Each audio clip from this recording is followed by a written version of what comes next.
তো hello friend, তো দেখো সকাল সকাল এখানে আমি চলে এসেছি হাঁসখালি মেলাতে পুজো দিতে। তো দেখো এখানে কতটা লম্বা লাইন রয়েছে। তা তবুও সকালবেলায় আমরা গেছি বলে কিন্তু অনেকটাই ফাঁকা ছিল, এটা কিন্তু ভিড় হিসেবে কিছুই না। তো দেখো আস্তে আস্তে চলে এসেছি মন্দিরের কাছে।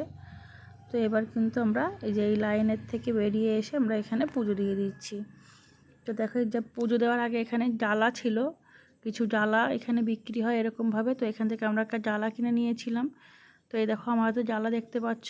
তো মন্দিরের মধ্যে এখন আমি ঢুকে গেছি। তো দেখো এখানে চারিপাশে কিন্তু গোপাল রয়েছে, এখানে কিন্তু প্রচুর গোপাল দান করে লোকে, যে যা মানত করে এখানে।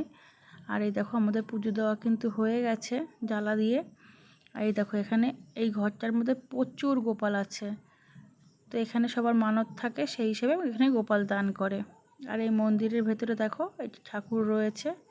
তো পুজো দিয়ে বাইরে বেরিয়েছি। তো দেখো এখানেও বাইরে সবাই পুজো দিচ্ছিল।